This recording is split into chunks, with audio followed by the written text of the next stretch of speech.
Super Puzzle Fighter 2 HD Remix, god I love that title, was released on August 30th, 2007 for the PSN Store, and August 29th, 2007 for the Xbox Live Arcade Store. As that title suggests, it's an HD remake of the original Super Fighter 2 Turbo.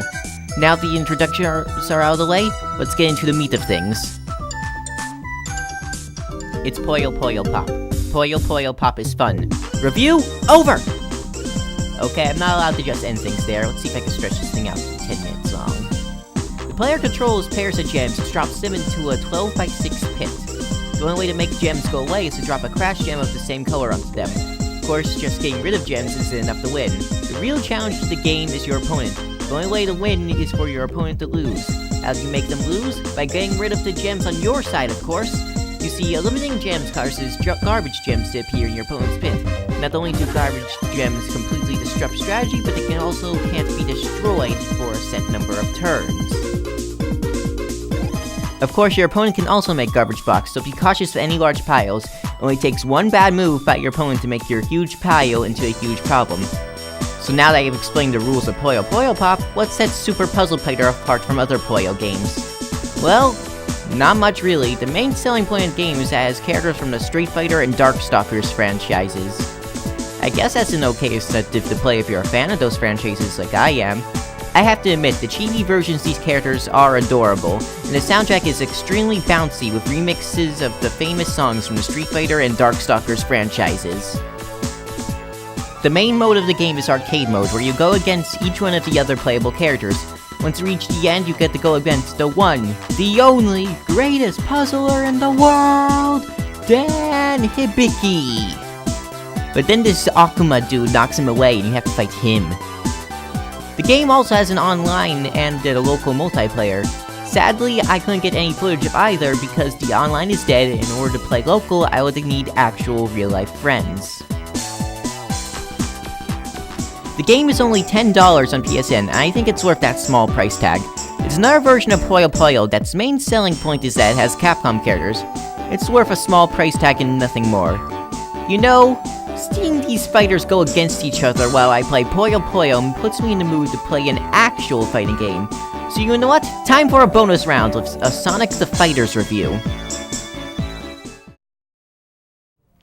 Sonic the Fighters was initially released in arcades in June 1996 in Japan and July 1996 in North America. The game saw a brief resurgence in 2005 on the Sonic Gems collection, and in 2012 when an HD port for the Xbox Live Arcade and PSN Store was announced.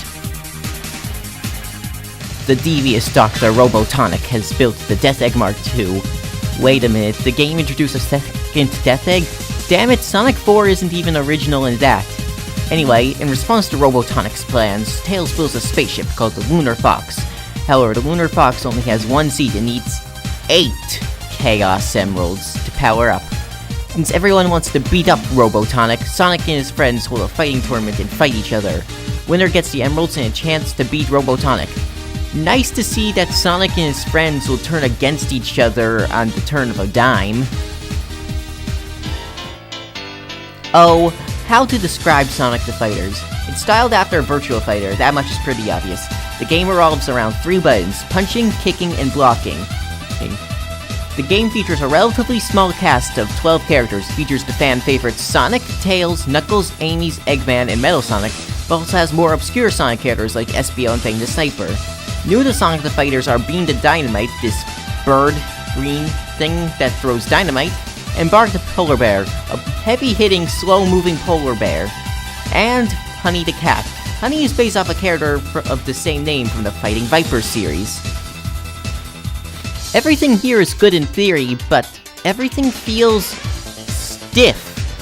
I'm pressing the buttons, but it never feels like I'm in control of the character, more like I'm giving the character the suggestion for what to do next, and they take a while to process it. You know what else is disappointing in this game? The lack of combos.